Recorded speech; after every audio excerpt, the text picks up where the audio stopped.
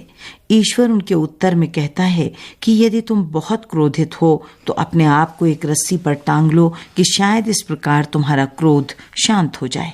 मूल रूप से ईर्ष्यालु लोग जो दूसरों की प्रगति एवं विकास को नहीं देख सकते, अपने लिए मृत्यु की कामना करते हैं और कहते हैं कि काश हम होते ही नहीं कि अमुक व्यक्ति की ये स्थिति हमें देखने को मिलती। ईश्वर विरोधियों की इसी हालत की ओर संकेत करता है और उनसे कहता है कि यदि तुम पैगंबर इस्लाम हजरत मोहम्मद सल्लल्लाहु अलैहि वसल्लम की विजय को नहीं देख सकते तो अपने आप को मार लो ताकि तुम्हें शांति मिल जाए, क्योंकि जो कुछ पैगंबर ने लोगों के समक्ष प्रस्तुत किया है वो ईश्वर की स्पष्ट आयतें हैं और जो कोई सत्य को समझना और स्वीकार करना चाहेगा वो इनकी सत्यता पर ईमान ले आएगा। किंतु बहुत से लोग इन आयतों को अपनी गलत इच्छाओं के विपरीत समझते हैं और इन्हें स्वीकार करने के लिए तैयार नहीं होते। स्वाभाविक रूप से इस प्रकार के लोगों को मार्गदर्शन प्राप्त नहीं होता। इन आयतों से हमने सीखा कि ईश्वर की इच्छा व इरादे पर दुख या क्रोध जताने के बजाय हमें उसकी दया व कृपा के प्रति आशावान रहना चाहिए, क्योंकि यही हमारी मुक्ति व कल्याण का साधन है। मार्गदर्शन ईश्वर का काम है और कुरान मजीद मनुष्य के मार्गदर्शन का साधन है। कुरान के मार्गदर्शन से वही व्यक्ति लाभान्वित हो सकता है जिसके भीतर ईश्वरीय प्रकाश हो और जो सृष्टि के रचयिता पर ईमान रखता हो।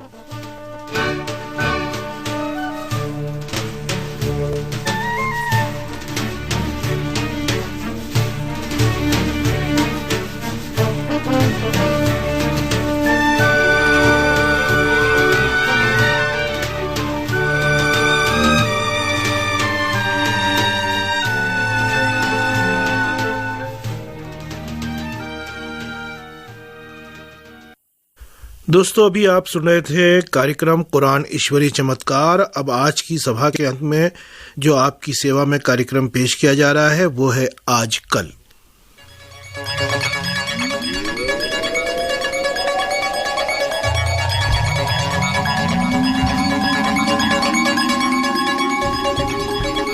आज कल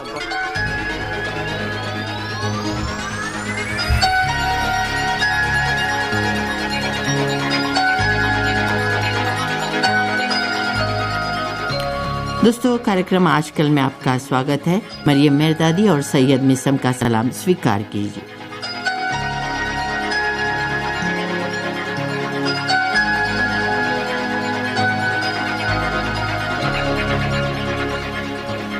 फिलिस्तीन के बारे में इस्लामी गणतंत्र ईरान के अधिकारियों और इस्लामी देशों के राजदूतों के साथ 18 फरवरी 2023 की मुलाकात में इस्लामी क्रांति के वरिष्ठ नेता ने फिलिस्तीन के मुद्दे को इस्लामी जगत का ज्वलंत मुद्दा बताया था।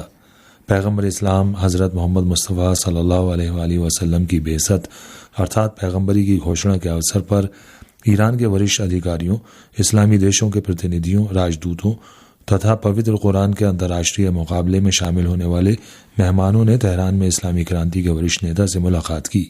इस मुलाकात में वरिष्ठ नेता ने फिलिस्तीन की अत्याचारग्रस्त जनता के समर्थन के संबंध में ईरान की स्पष्ट नीतियों की घोषणा की। आयतुल्लाह उज़्मा सैयद अली खामनेई ने कहा कि कुछ इस्लामी देशों की निश्चेतता और मौन के कारण आज फिलिस्तीन की स्थिति हुई है। फिलिस्तीन के बारे में आरंभ में ही अगर इस्लामी सरकारें गंभीरता का प्रदर्शन करती तो निश्चित रूप से पश्चिमी एशिया की स्थिति इस समय वैसी नहीं होती जैसी कि इस समय है। आज हम अधिक शक्तिशाली होते, अधिक एकजुट होते, अतः ऐसे में कई आयामों से हम आज की तुलना में बहुत अच्छी हालत में होते। फिलिस्तीन का विषय इस्लामी क्रांति की सफलता के आरंभिक काल से ही ईरान के निकट एक स्ट्रैटेजिक विषय रहा है। लंबे समय से इस्लामी क्रांति के नेता फिलिस्तीन के विषय को इस्लामी जगत का सबसे महत्वपूर्ण मुद्दा बताते चले आए हैं। अपनी हालिया मुलाकात में उन्होंने कहा था कि इस्लामी देशों के बीच एक तना होने के कारण आज फिलिस्तीन की यह हालत है। आयतुल्लाह उज़्मा सैयद अली खामनेई ने कहा कि लंबे समय से सबके सामने फिलिस्तीन की अत्याचारग्रस्त जनता पर अत्याचार होते आ रहे हैं। वरिष्ठ नेता का कहना था कि फिलिस्तीन पर हमला या उसको चोट पहुंचाना इस्लामी जगत को चोट पहुंचाने के अर्थ में है।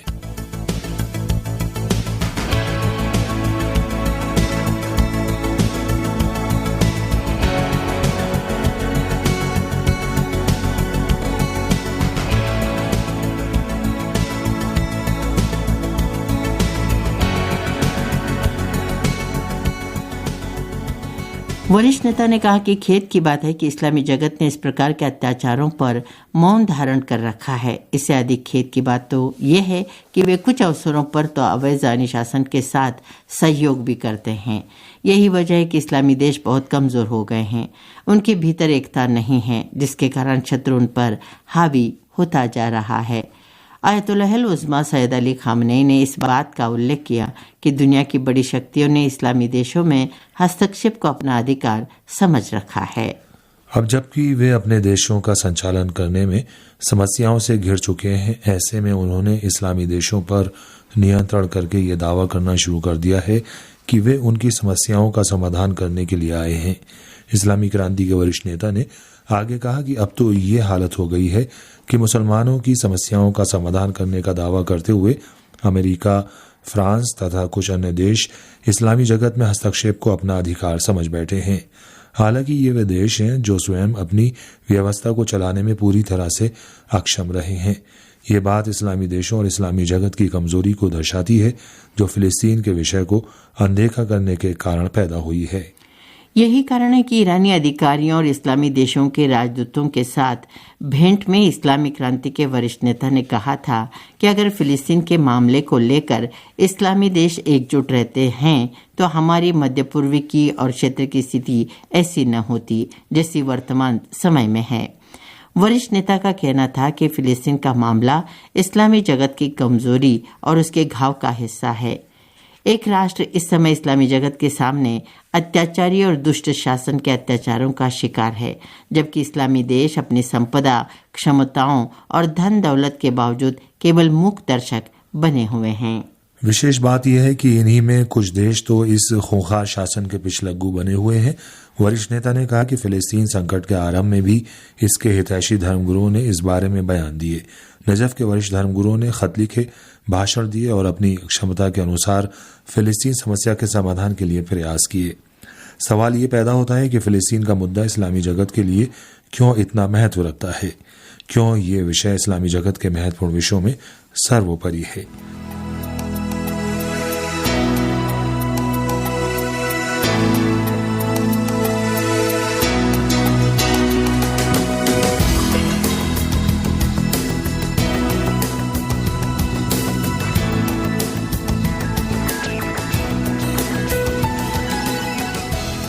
दोस्तों, फिलिस्तीन की भूमि कई आसमानी धर्मों का जन्मस्थल रही है।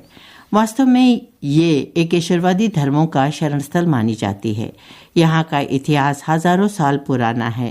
पहली मानव सभ्यता ने यही पर रूप लिया था। फिलिस्तीन मध्य पूर्व या पश्चिमी एशिया में स्थित है। इसके पड़ोस में लेबनान, सीरिया और जॉर्डन हैं। शताब्दियों से यहाँ पर यहूदी, ईसाई और मुसलमान साथ साथ रहते चले आ रहे हैं।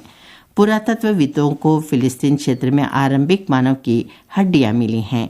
इन पर शोध करने से पता चला कि इन हड्डियों का संबंध हजरत ईसा से भी बहुत पहले से है। फिलिस्तीन में जो मानव हड्डियां मिली हैं उनका संबंध प्लेस्टोसन काल से बताया जाता है, अर्थात लगभग 2.5 मिलियन साल पूर्व से लेकर 10,000 साल पहले तक का। यही कारण है कि फिलिस्तीन के कुछ नगर दुनिया के प्राचीनतम नगरों की सूची में शामिल हैं, जिनमें अरीहा, मज्द और गजा का नाम लिया जा सकता है।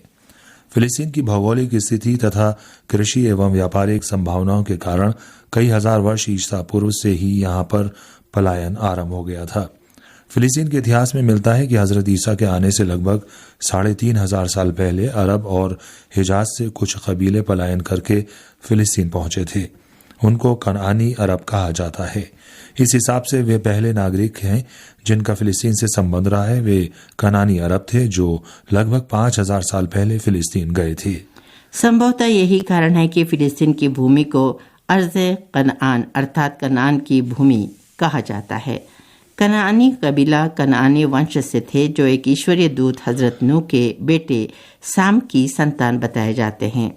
ये लोग फिलिस्तीन में खेती, किसानी और पशुपालन किया करते थे। इन्होंने ही विश्व की दूसरी जातियों के साथ व्यापारिक संपर्क पैदा करके एक नई सभ्यता को जन्म दिया था। अरब क्षेत्र से फिलिस्तीन की ओर पलायन करने वाले कनानी कबीले से बियूस सहित कई नगरों की आधारशिला रखी थी। 2500 वर्ष ईसा पूर्व वहां पर फिनिशिया सभ्यता के दौर में फिलिस्तीन में बहुत विकास था। बाद में इसका नाम उरुस्लाम अर्थात मित्रता और दोस्ती हो गया।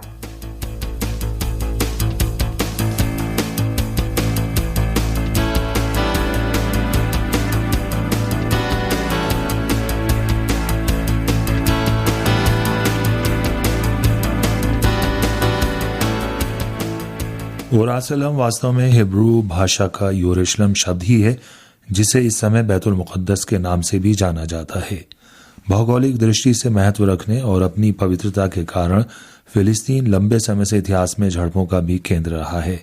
13 शताब्दी ईसा पूर्व पेलेस नामक एक कबीले ने फिलिस्तीन का रुख किया था। कुछ शिलालेखों में उसका नाम पुलास्टी बताया गया है। कहते हैं कि वर्तमान फिलिस्तीन शब्द का मूल रूप यही है। ये लोग मेडिटेरेनियन सागर से शताब्दियों पहले फिलिस्तीन पहुंचे थे, जिन्होंने याफा और गजा के बीच डेरा डाला था। उनके काल के अधिकांश शहर बंदरगाही होते थे, जिनके प्राचीन नाम इस प्रकार हैं: अशदूद, अशकलून, अस्कलान, अकरून, गज्जा और जत आदि। उल्लेखनीय है कि यहाँ से जो मिट्टी के बर्तन मिले हैं, उनका अध्ययन करने से पता चलता है कि उस काल के लोग यूनानियों की बर्तन बनाने की कला का अनुसरण किया करते थे। इन बर्तनों पर बने हुए चित्र ये दर्शाते हैं कि पेलेस नामक कबीला जंगजू रहा होगा। इन लोगों ने कनानी संस्कृति को पूरी तरह से अपना लिया था। विशेष बात यह है कि अरब से फिलिस्तीन पलायन करके आने वाले पेलेस कबीले के लोगों को धरती से लोहा निकालने की कला का ज्ञान था। ये लोग लोहे के हथियार बनाने में अपने काल में बहुत दक्ष थे। जिस समय यूशा ने हमला किया था, उस समय पेलेस कबीले ने उसका कड़ा मुकाबला किया था। इस बात का उल्लेख यहूदियों की धार्मिक पुस्तक तौरात में भी मिलता है। तो दोस्तों, कार्यक्रम का समय यहीं पर समाप्त होता है। अनुमति दे।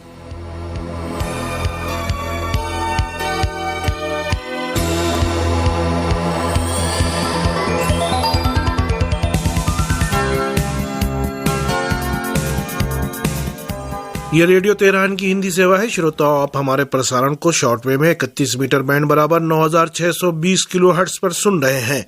हम आशा करते हैं कि हमारा प्रयास आपको पसंद आया होगा। कार्यक्रमों के बारे में अपने विचारों और प्रतिक्रियाओं से हमें अवश्य अवगत करवाते रहिए। तो अगली सभा तक के लिए हमें इजाजत दीजिए। खुदा हाफिज।